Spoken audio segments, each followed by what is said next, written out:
A Recollection of the Happy Place by Edith de la Paz.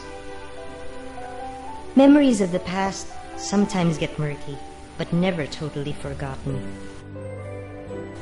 When reminded, we slowly get back the feeling as if picking up fragments of episodes from days past.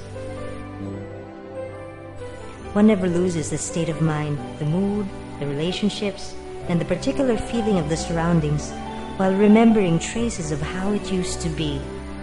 Our senses are our witnesses to each and every element of life within the corners and corridors of our second home for many years. The sight of innocent-looking young girls walking, dancing, sitting, standing, or strutting their way along the shiny floors of the third floor of the main building, attractively brandishing their blue, black, or white goodie barrettes, clips, ribbons, headbands, with their Denman or goodie hairbrush heads bulging and handles protruding from the right skirt pockets. The sight of immaculate-looking girls through the shutters made of breakable rows of angled slats, aka jalousies, talking to friends, exchanging and borrowing notes, checking out decorated and themed bulletin boards. The sound of angelic giggles and laughters, the oohs and the ohs, while overstaying in lavatories, talking about schoolmates, teachers, crushes, events, and of course, at one point in their lives, expressed cynicism about the legendary story of the singing nun, the miniature inside the water dipper or tabo, while the other in conversation is convinced that she can attest to its truth. All followed by the sight of stern stares from faculty members and disciplinary officers doing their routine rounds, ready to seize the overhanging hairbrushes from the right side skirt pocket, non-acceptable colors of hair accessories, and to quiet down the giggles and laughters, for silence is a virtue. The taste of canteen food, How Flakes, and Mrs. Ocampo's hot lunches in stainless steel mess kits. The feel of the breeze on a hot afternoon in class while trying to focus on math instructions. See the constant yawners and doodlers?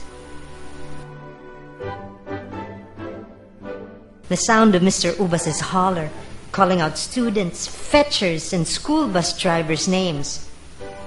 The amazing taste of street food, fish balls, scramble, snow cones. Though despite parents' disapproval, we seem to have found ways to satisfy our curious palates, and it spelled freedom. We await celebrations, UN Day, Linggo ng Wika. We concerned ourselves in joining the competitions and how we bagged the awards. We happily and tirelessly organized, prepared, and practiced performances, singing, dancing, declamations, etc.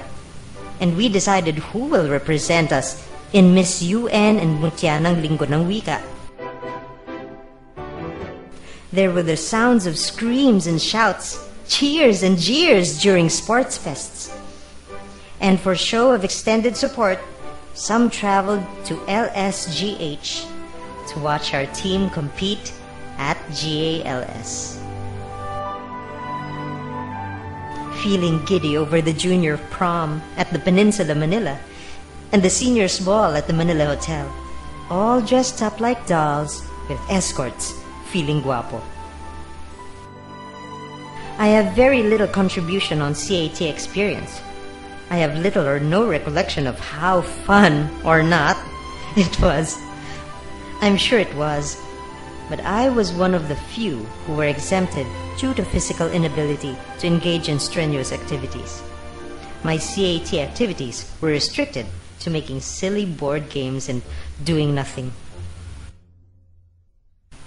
I also can't bring to mind time spent at the library, except for that day that I had to borrow the diary of Anne Frank, and never bothered to return at due date. Delinquent! But I am certain that this place was very sacred to many.